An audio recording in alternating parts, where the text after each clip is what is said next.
It was brought to my attention recently that it's been over a year since my last Joshi ProRes vid, which frankly is an appalling state of affairs that needs fixing immediately. I'm also yet to really deliver on a video about someone who has been requested, well, ever since I started doing wrestling videos. So I should rectify both of these things, and what better way to do that than by covering one of the best periods of wrestling that there has ever been.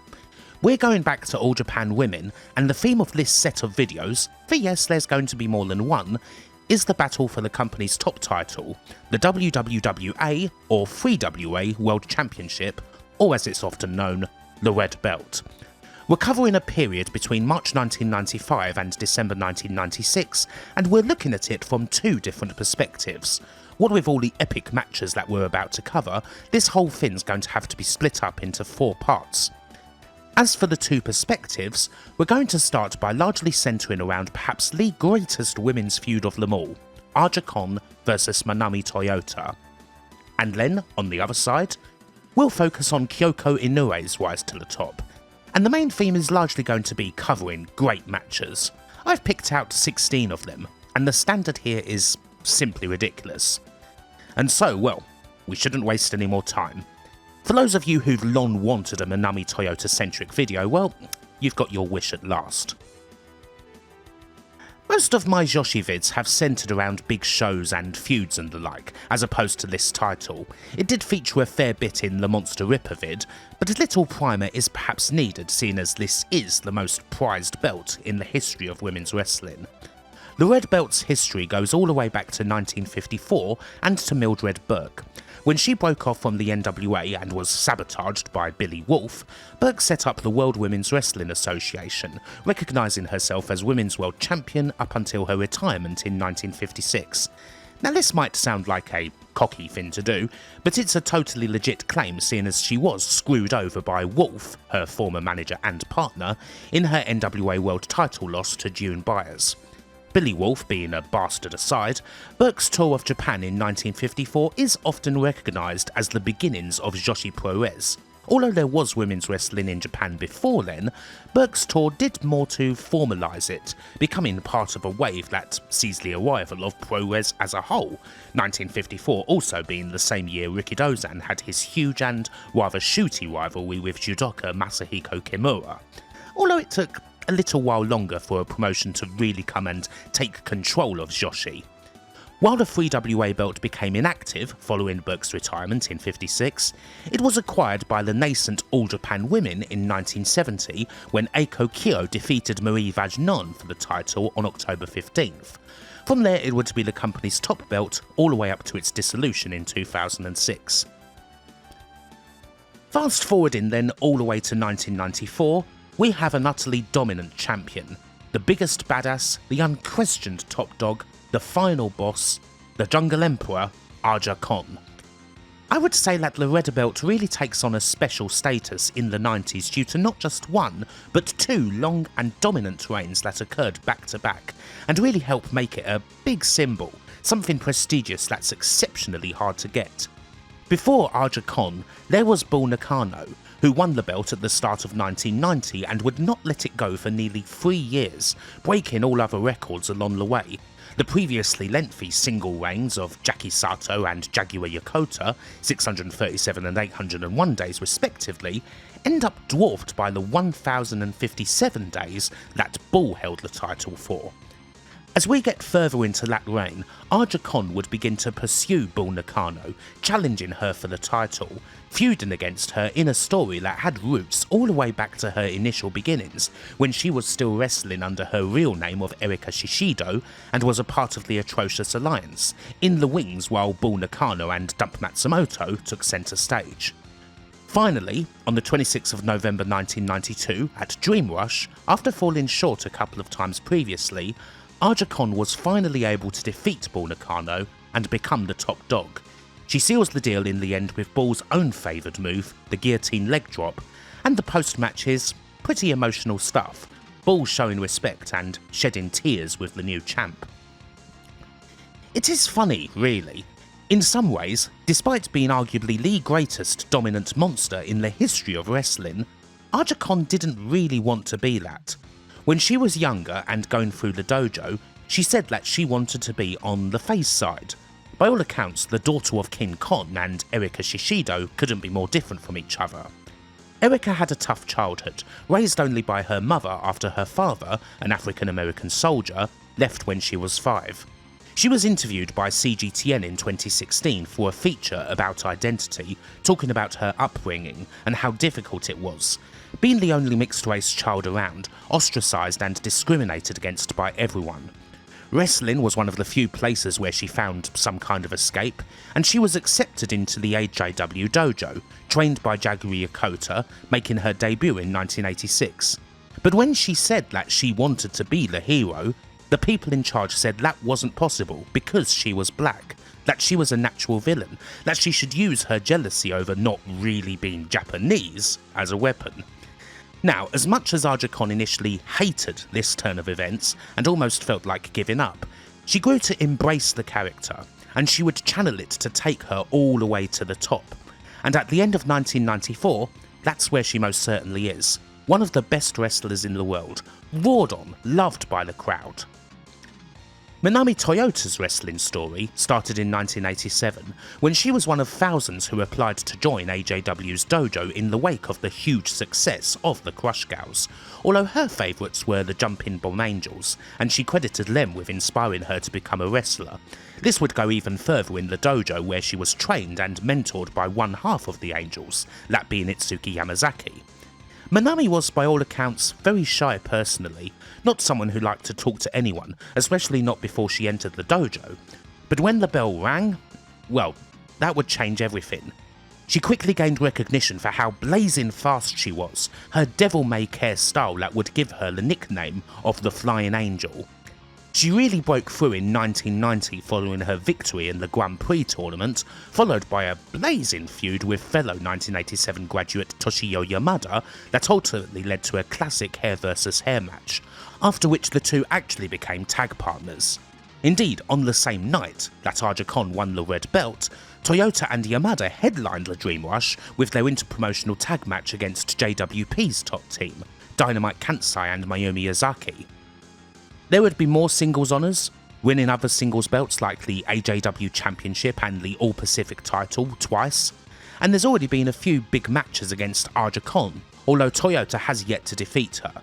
There's the final of the 1992 Grand Prix, where Kong came out on top. On the 20th of November 1994, the Big Egg Universe at the Tokyo Dome, the biggest show in women's wrestling history, they faced each other in the first round of the V-Top tournament and completely stole the whole card. While Aja Kong's 3-match performance that night is one of wrestling's greatest achievements, the match with Toyota was the best of the trio. Even by their high standards, they just bring out something in each other. And that's something we'll explore further as we head into a defining year for both of them. The first match that we're covering then happens on March 26, 1995, the main event of one of the company's biggest annual shows, Wrestling Queendom, at the Yokohama Arena in Kanagawa, in front of 9,000 people, the same place where Zenjo held the legendary Dream Slam in 1993, almost 2 years to the day previously.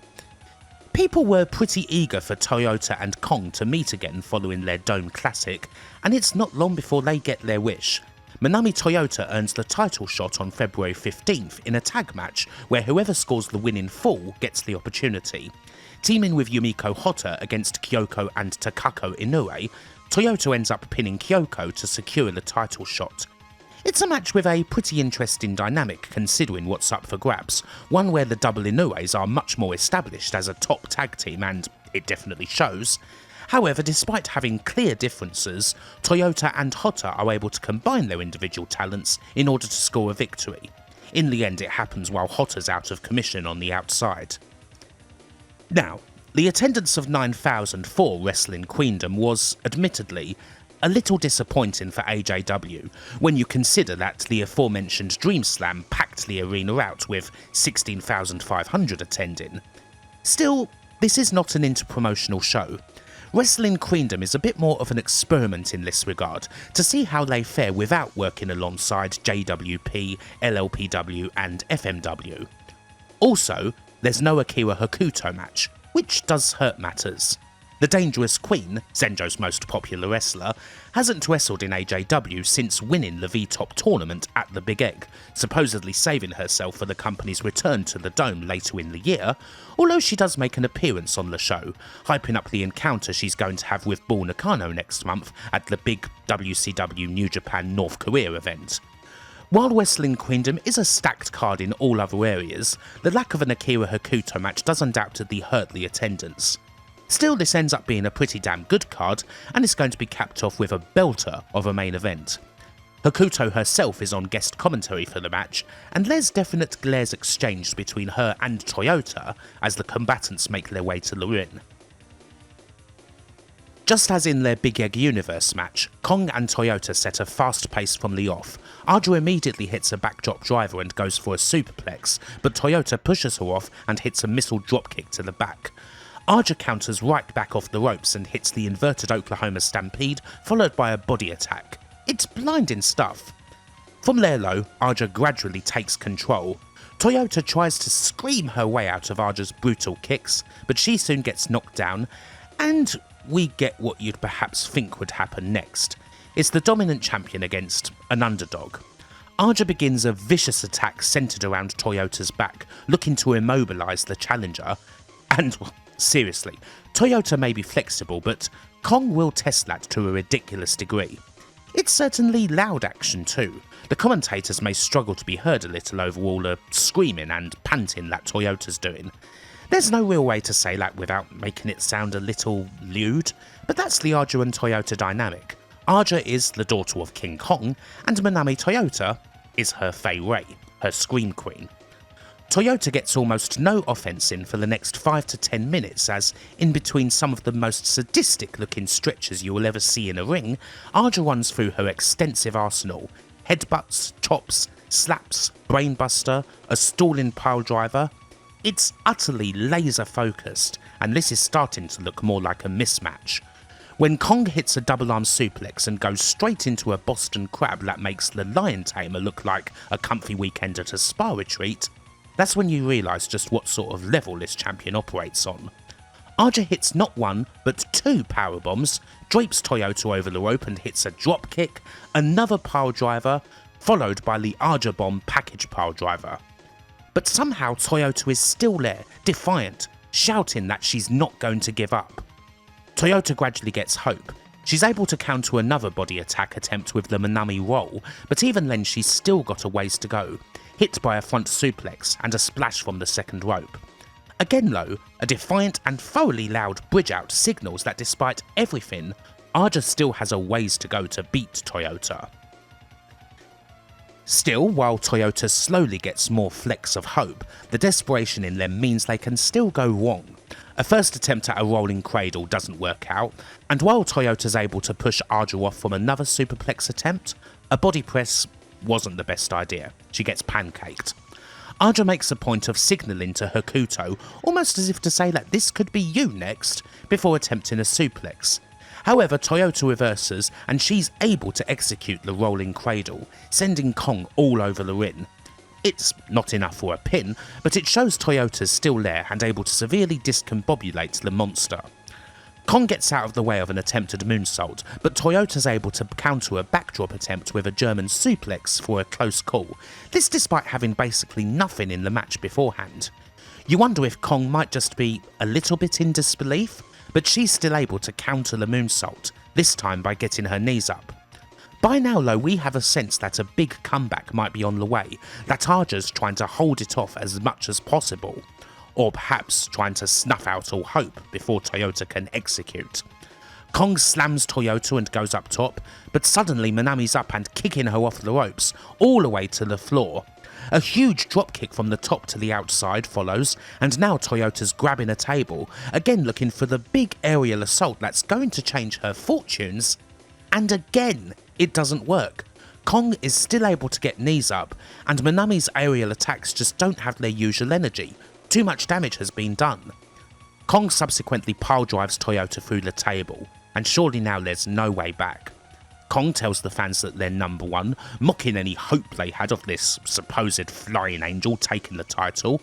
After all, she's crashed and burned just about every time she's tried to fly at the Jungle Emperor. And yet, Toyota kicks out of not one, not two, but 3 backdrop drivers, leaving Aja somewhat exasperated. How on earth is she doing this? What more can it possibly take? Suddenly, Kong makes an unforced error. She tries a second rope splash, and this time it's Toyota who gets her feet up. With Toyota threatening the comeback once again, Kong thwarts a Japanese Ocean suplex attempt and tries for the Hurricane, but Toyota's able to block it and hit the big suplex, her best moment of the match so far. Suddenly Toyota can feel it, can taste it, but even the slightest misstep will be punished. A Manami roll attempt is countered by a powerbomb. Aja drops to her knees after the kickout, becoming even more frustrated by Toyota's resilience. Toyota tries another reversal from the top, but is unable to pull Kong off this time, who hits a hellacious banzai drop. This time only the ropes save Toyota.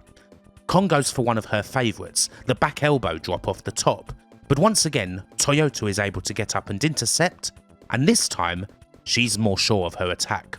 One move can equalise everything, and that move is the Victory Star drop.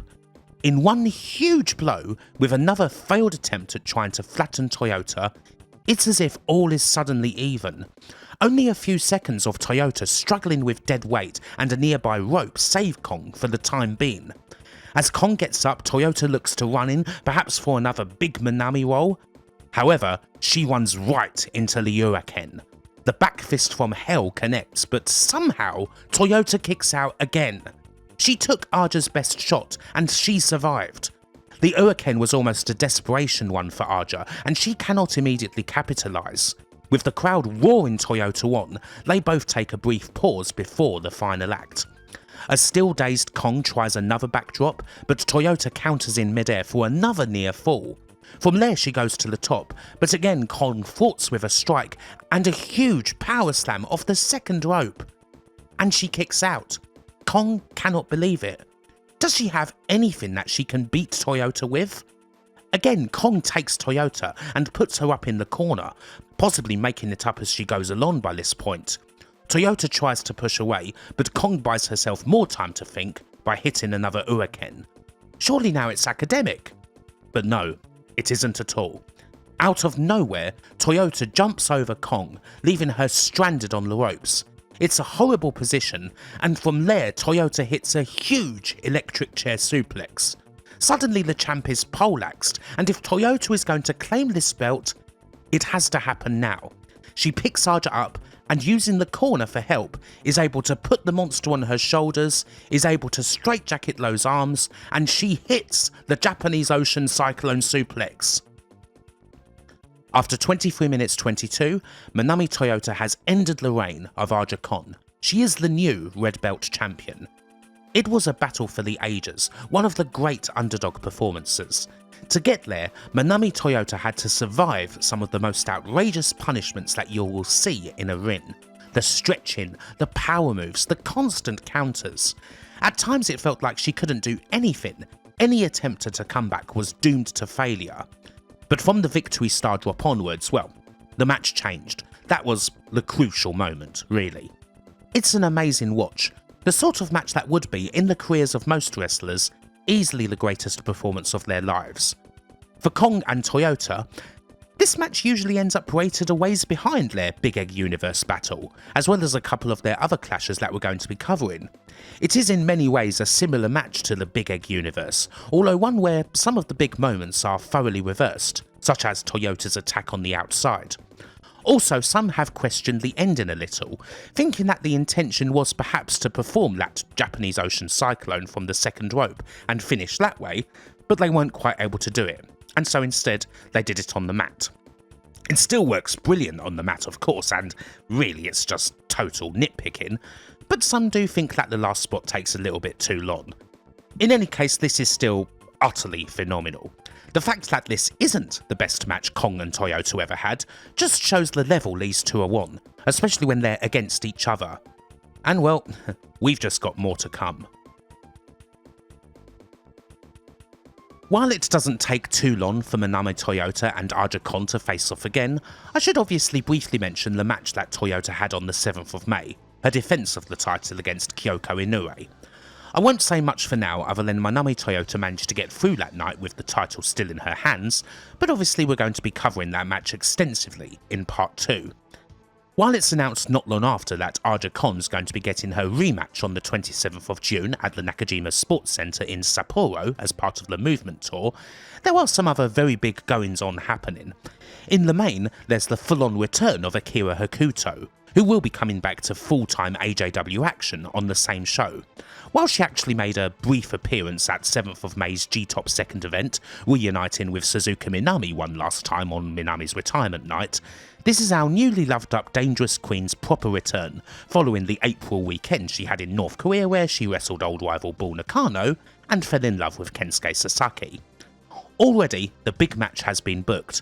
Following her victory over Aja Kon, Manami Toyota said that she wouldn't properly feel like the champion until she had beaten Hokuto, something which brought the Dangerous Queen into the ring and set the flames going, and soon enough the match is booked to happen on September 2nd. The Toyota vs Hokuto super fight, for it is being billed as one, will happen at the Nippon Budokan, and the red belt will be on the line. That is if Toyota is still champion by then. Now, you may wonder what happened to Hokuto's plan of returning to action when Zenjo made their return to the Tokyo Dome, and while that was indeed the idea at one stage, it is kind of clear by this point that returning to the Dome isn't part of AJW's plans right now, the relatively poor performance of Wrestling Queendom perhaps finally putting paid to that idea. AJW certainly can't run the Dome again without the help of every other Joshi promotion and then some, and it seems like they're trying to wean themselves off of lots of interpromotional action at this time. While the quality of the in-ring action is still utterly exceptional, AJW, and indeed a big chunk of ProRes as a whole, is slowly starting to enter a down period, particularly as Japan's recession woes continue.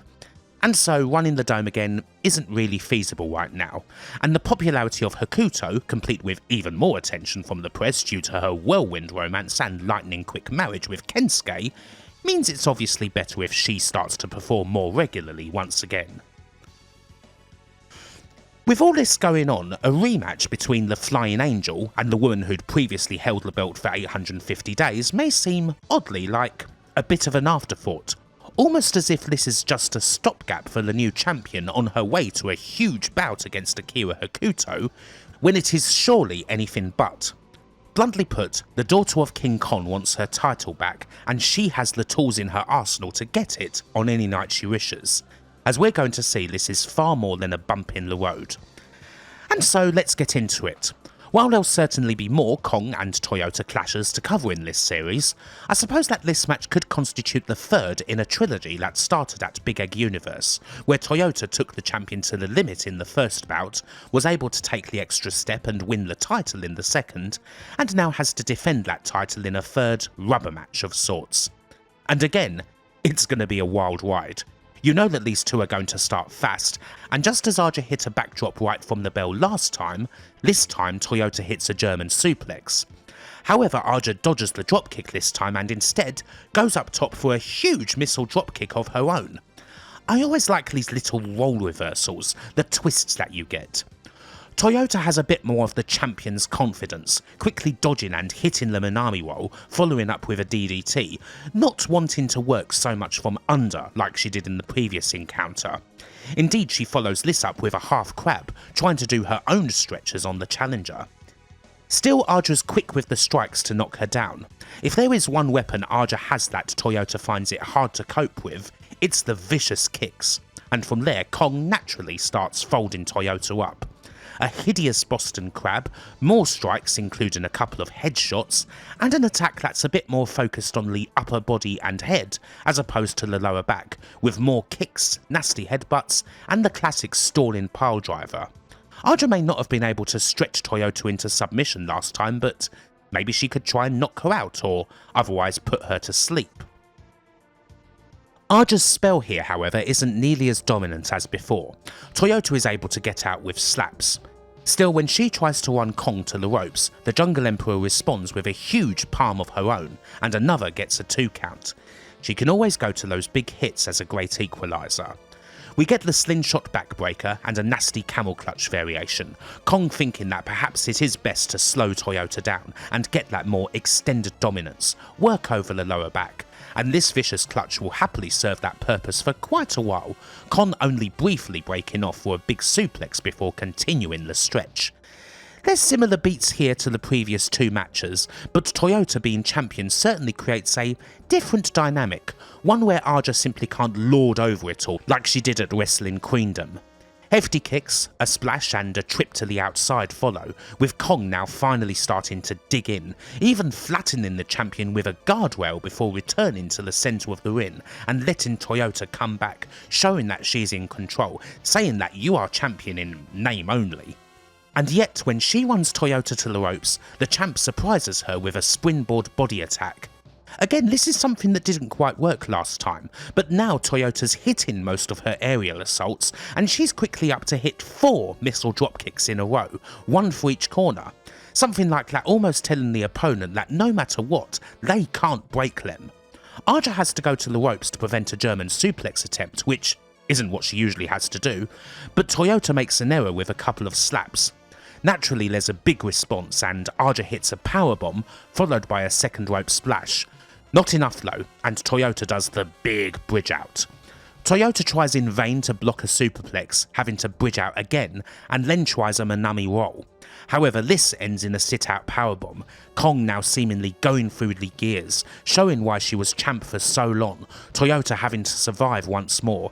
A huge backdrop results in the closest near fall yet, but Manami's able to counter another super move. She hits Aja Kong with a sunset bomb, getting a near fall of her own. It's all pretty well poised as we get closer to the finishing stretch. As in the last match, Toyota tries for a moonsault, but again Kong is able to get out of the way. However, Toyota shifts her weight on a backdrop, scoring another near fall. Again though, the moonsault proves foolhardy. Kong intercepts, and this time she hits a super backdrop. But still, she is getting more and more exasperated with Toyota's continued kickouts. With the crowd roaring Toyota on as they go to the corner again, the champ looks to do what she did to win the belt, jumping over the ascending Kong to get her on the shoulders, and Aja has to hold on for dear life. Toyota then instead opts to kick her from the post to the floor.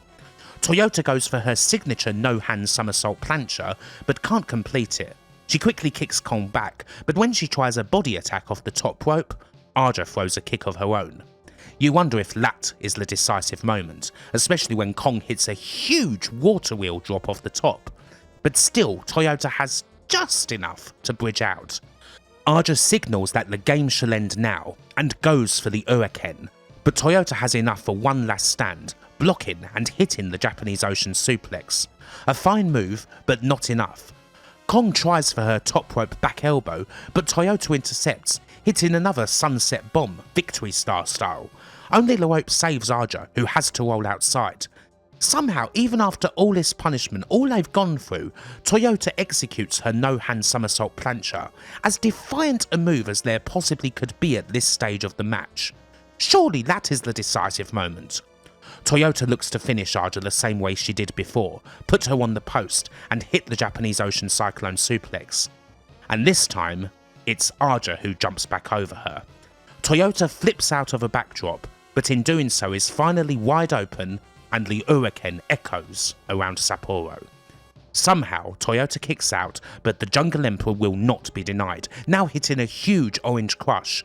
Toyota keeps Lorraine going just that little bit longer, but the crowd stomps, shouts Kong, knowing what's coming. One more huge Uraken blast connects, Kong covers, and that's it. In 22 minutes 45, Aja Kong reclaimed the red belt. Good lord. What to even say? It's hard to sum up just what's being covered. After 2 unreal matches, somehow Kong and Toyota were able to add even more in this decisive bout, going through so many different twists and turns, all the while building an incredible story. The little role reversals from the previous clashes are more than just cute callbacks. Ultimately, it builds up to the biggest role reversal of them all at the end, when Aja Kong is the one who traps Toyota in the corner, doing exactly what Toyota did to win the title. If I had to pick a favourite match of the trilogy, I don't know, it's a close call between Big Egg Universe and this bout. The Dome bout in front of that huge and incredibly hot crowd is obviously as special as it gets. To see the pair steal the show, further cement their greatness in front of such an audience, to go well beyond even the wildest expectations. But even better is that it's not a match in a vacuum. They could do more, completing a trilogy, never missing a step and utterly sticking the landing. And that's why Kong and Toyota are two of the greatest wrestlers of all time. Still, Kong vs Toyota isn't over, and the battle for the red belt isn't over. Just as Kong is crowned champion again and the red belt's put around her waist, a new challenger enters. Dynamite Kansai. In other words, the Aja Kong of JWP, and someone else who Kong had to face on that big night in the Dome, in another classic match. Dynamite Kansai has come here, and she wishes to challenge for the belt. Naturally, Aja Kong accepts, and we have our next big title fight. It's kind of amusing to see how things go. We started with an event in which AJW wanted to show that they could pull a big audience without anything interpromotional, but it's not too long before we go back to the Joshi promotions working together, with the big WWWA belt clash between Kong and Kansai scheduled for the 30th of August. Again, as mentioned previously, business is unfortunately sagging a little across the board, in wrestling and in the country as a whole. Now's not a good time to go back to the Dome, and now's also perhaps not the time to try and go it fully alone. People generally are optimistic at Zenjo, seeing as the quality's still right up top. After all, there have been plenty of ups and downs in the past. With that said, only the Matsunaga brothers truly know the state of their business. Anyway, we'll cover Kon vs Kansai in a while. For now, we will keep the focus on Manami Toyota and the start of her path back to challenging for the title. Even beyond the battles over the red belt with Aja Kong, we are perhaps still yet to cover the most important portion of Manami Toyota's 1995. We're building up to one weekend in September that will truly seal her position at the very top. This isn't just about the dream fight with Akira Hokuto, which is very much still a thing even if Toyota isn't champ anymore. To be honest, it's not as if a main event singles bout between Manami Toyota and Akira Hokuto needed the red belt to be a huge contest in every respect. It's also about the Grand Prix. Toyota previously won the GP in 1990, and since then she'd come pretty close to a second victory, never quite cinching it. She'd lost out in 1994 against Yumiko Hotta. A second victory in 1995, seeing as it comes with the guarantee of another shot at the WWWA title, could be pretty important. Anyway, Toyota's Grand Prix tournament begins on 23rd of July at Korakuen Hall with a matchup against someone who she's very familiar with, and it's one that's worth covering. Mima Shimoda was in the same dojo class as Tokyo, they debuted on the same night, 5th of August 1987, and they have a team together, the Tokyo Sweethearts. Shimoda is incredible, but Toyota has always been a step ahead, and Shimoda's never been able to overcome her in either singles or tag action. Although Toyota and Shimoda have their team, their main tag partners are Toshio Yamada and Etsuko Mita respectively. That team with Mita, Las Cachorras Orientales, the Oriental Bitches or simply LCO, certainly did wonders when it came to Shimoda developing an utterly vicious mean streak, finding her best work in a brawling style that we'll get into, and well, this is the sort of match where even if it's a tournament, and even if Toyota and Shimoda are good friends, there's a little something heading into it. Perhaps not an ill feeling, but Shimoda in particular feeling like she's got something to prove, to have her say, and show that Mima-chan is just as good as the Flying Angel. Now, this is one of those matches where so much happens, and there's so many moves over the course of 30 minutes that it would take quite a long time to go through them all, and there are better ways of doing it. After all, what we have here is absolutely one of the most fun and best matches that you will find in a Grand Prix, Champion Carnival or G1 style tournament. You know what you're going to get right from the off when Toyota, knowing Shimoda all too well and knowing what she's going to do, fights fire with fire. She's happy to brawl with her, to take the action straight outside, pile drive her on the floor, break out the table and so on. Of course, Shimoda is pretty quick to respond, and we go from there. A Rocky-esque battle that never lets up, with barely any chance to breathe. So, what should we talk about? Well, first we should talk about how brilliant Mima Shimoda is, as sometimes she doesn't get enough flowers. Shimoda is one of the greatest tag wrestlers ever, a 7-time winner of the WWWA tag belts, someone with a phenomenal range that saw her succeed in Japan and Mexico. She's a brilliant technician, but, well, she uses that technical base as a means to brawl. She rudas it up at every opportunity, pulling away at all extremities, yanking the hair in 1,000 different ways, getting the crowd involved as the action spreads through the arena. She's brilliant, and she does it all with a highly expressive smile on her face. She just loves to fight, basically.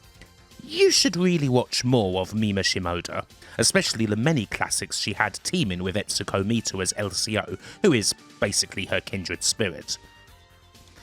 We see this fabulous style of brawling all throughout the match, Shimoda allowing the hate to flow through her, Toyota happy to respond back in kind, especially in the match's first half.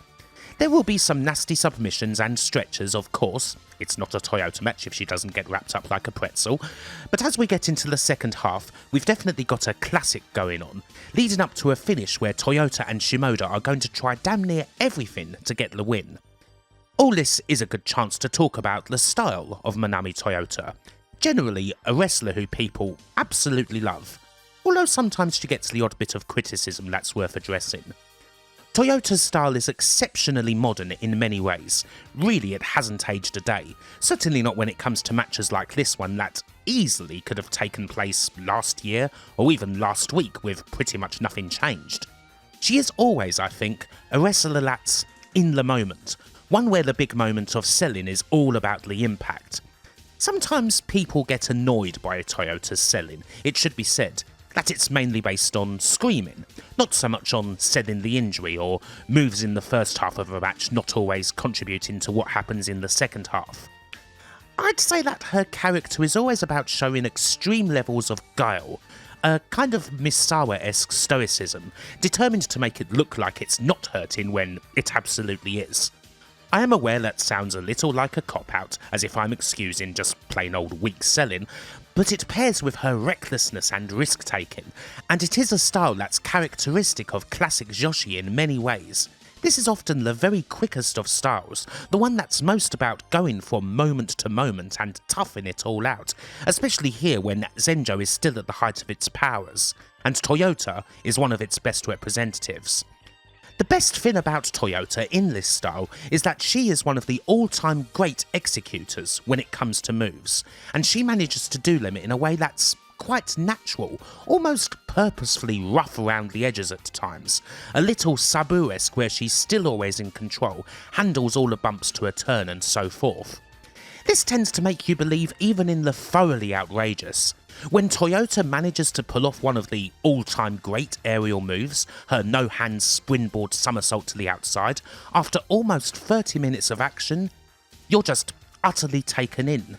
Toyota appears like she's making up wrestling as she goes, doing things that might get ugly at points, that may not be the most tactically brilliant move, but like she's just wrestling entirely with her heart, and I think that's the real pull of watching her.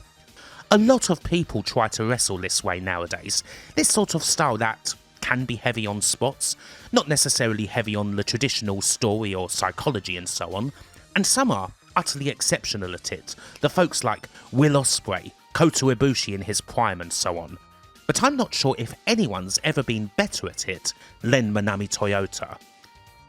There are so many glorious moments here, of course. Shimoda's crowd-appealing 4 backdrops on the outside, one for each side of the Korakuen Hall, that aforementioned no-hands plancher, and eventually the big finish itself. Again, it's a modern finish, very much based around the landing of big moves and near falls, although it mainly centres around Toyota trying and never quite managing to pull off her biggest weapon, the Japanese Ocean Cyclone Suplex. Both Toyota and Shimoda have finishers that are utterly devastating and will defeat anybody, but they can take time to execute and a whole lot of wearing down of an opponent. Shimoda has the Death Lake Driver, essentially a super tiger suplex, but like Toyota, she's never able to get it, one particularly amazing counter happening when Toyota spins it into a body press mid-move. With both unable to execute that big finisher, both Toyota and Shimoda try ever more desperately to get to the victory with their second best blows, the Japanese Ocean Suplex, the regular Tiger Suplex. But of course neither Toyota nor Shimoda will be beaten by those moves. The ever-brilliant Korakuen Hall crowd gets on the side of Shimoda in particular for most of the bout, wanting her to pull off an upset, screaming when she gets as close as she's able to with a super backdrop. But eventually, neither can beat the other. As Shimoda intercepts Toyota in the corner once again and hits a superplex, the bell wins. It's a 30-minute draw, with both scoring a point. The post-match is kind of amusing. Shimoda takes Toyota's hand to help her get up, although she does then slap her before leaving the ring, saying backstage that she wasn't quite able to kill Toyota. In the end, after this phenomenal match, Shimoda and Toyota will remain friends, occasional tag partners, even WWWA Tag Champions the following year. This is just how the match was always going to be, good friends becoming bitter enemies for 30 glorious minutes. By the way, for those who like to keep track of such things, whether out of interest or out of spite, this is the third Manami Toyota match from 1995 that got a 5-star rating from The Observer. By the end of the year, she will have had 5 matches rated as such. The pages of the old rag sheet were full of praise for her work, and so when people wanted to get into the world of Joshi, whether it's by trading the tapes, looking at low-quality real video clips or some other means, well, Manami Toyota was often the first wrestler that they wanted to see. 30 years later, she is still a big gateway into the world of Joshi puroresu. And so, we come to the big interpromotional fight, Kong vs Kansai. It's not exactly a match that needs a lot of hype. Again, when these two got it on at the Big Egg Universe in the V-Top semi-final, they set the whole stadium on fire. Kong and Kansai are the two big badasses, the final bosses of AJW and JWP respectively. In a film, this would be the big scrap between two gang leaders. It's not good versus evil, it's simply a matter of seeing who the daddy is. Kansai had her own dominant 656-day reign with JWP's top belt, the openweight title, from the start of 1992 to the autumn of 1994, and obviously she's appeared plenty in AJW already. Indeed, she and Mayumi Yazaki have already held the organisation's top tag belts, the WWWA Tag Team Championship, winning them against eternal rivals Manami Toyota and Toshio Yamada on April 11, 1993, and not relinquishing them for 235 days, when Toyota and Yamada were finally able to get them back. Still, winning the top singles title? That's a whole other matter entirely, a level beyond what any other outsiders managed to achieve in Zenjo. The match takes place on 30th of August at the Osaka Prefectural Gymnasium in front of 6,800 people at a show dubbed The Queen's Holy Night. It's a pretty stacked card as normal, one that we will be revisiting later. Indeed, Kansai vs Kong is actually the semi-main event, with Kyoko and Takako Inoue defending their tag titles in the final match of the evening against Manami Toyota and Saki Hasegawa. We'll look at that in the next video, but for now, we have two badasses ready to kick lumps out of each other over the red belt. The dynamic for this match is quite similar to the one that Kong and Kansai had at Big Egg Universe. One of Kong's greatest strengths against the rest of AJW is her strikes, a place where she doesn't really have an equal on the roster. However, Kansai's strikes, especially her kicks, are the equal of Kong's, if not better. Her blows are absolutely lethal, and Kong is unlikely to be as dominant as she often is against the opposition here. Still, Aja does possess the biggest strike of them all, that being the Uraken. As such, it is plausible that this match could end with a knockout, as opposed to a pinfall or submission. Kong makes the quick start with the inverted Oklahoma Stampede, following that up when Kansai tries to counter with a huge super water wheel drop, the idea presumably being to take Dynamite out as quickly as possible with a move that actually finished off Kansai in her previous attempt at Kong's title back in 1993.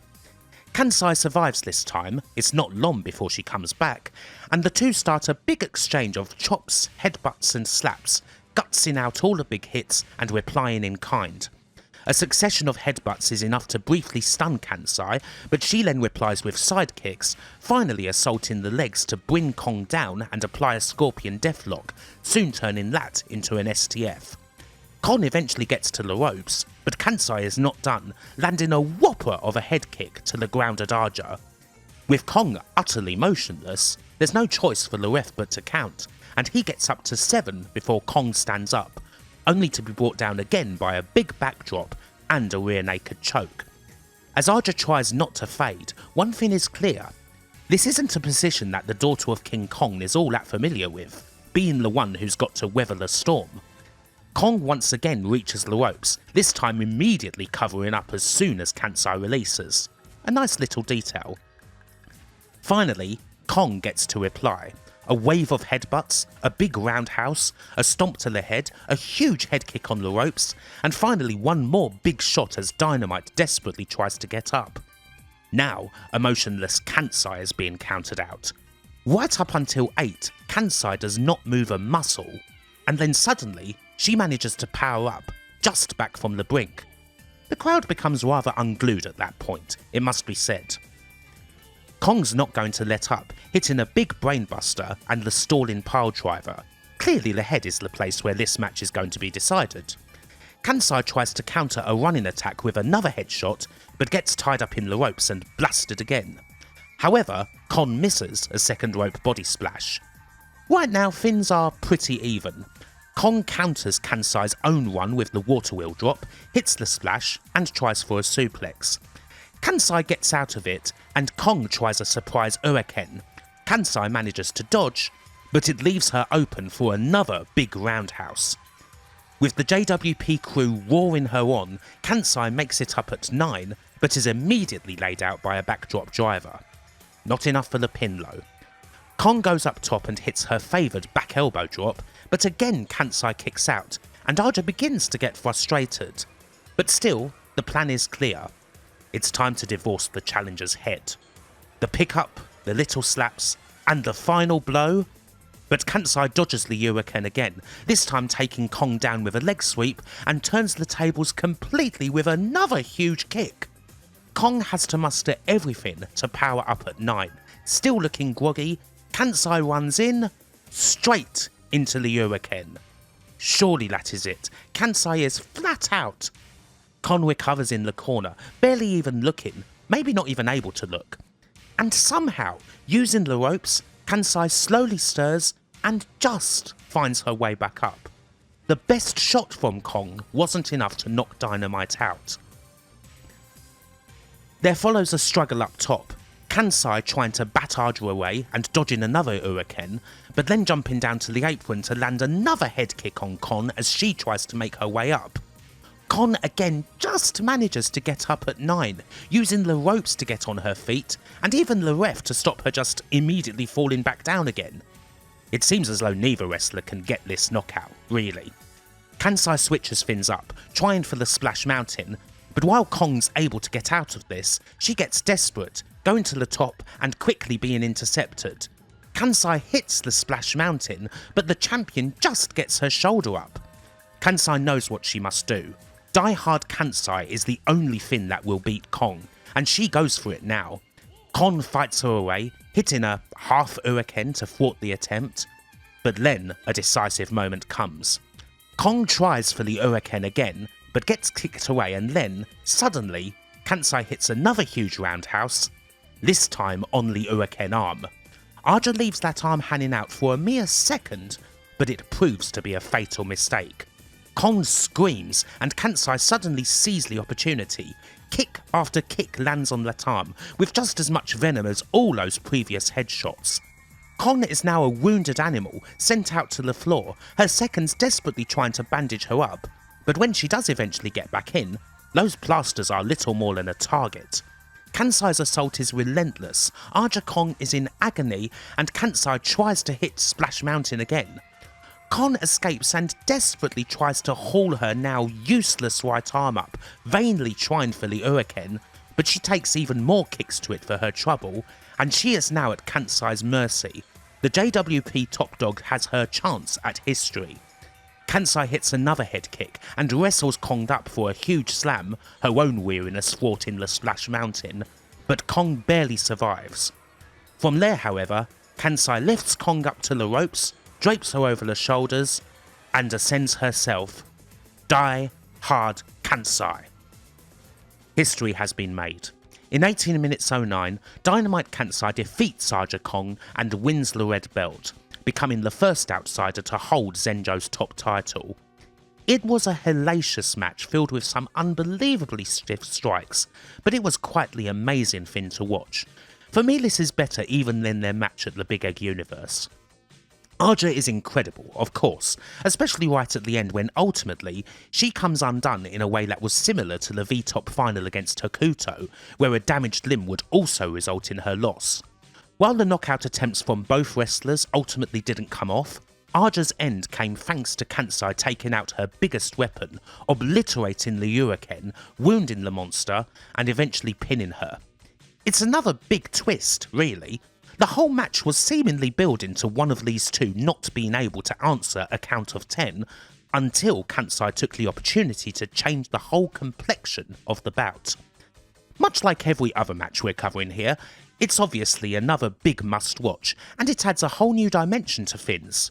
With Kansai now being the champion, naturally the whole of AJW is going to be looking to reclaim that belt, to be the one who wins back Zenjo's honour. The Grand Prix is coming to an end, and what is perhaps even more than a title opportunity is going to come with it. So who's going to get that chance? These are all things that we'll get to, but Kansai's victory feels like a good point to pause. In the second part of this series, we'll be making a start on Kyoko Inoue's road. We'll see a couple of legendary tag matches, a big battle against a legend, and the small matter of the 1995 match of the year. All that and more is to come, but hopefully you've enjoyed this first part, and until the next time, bye for now.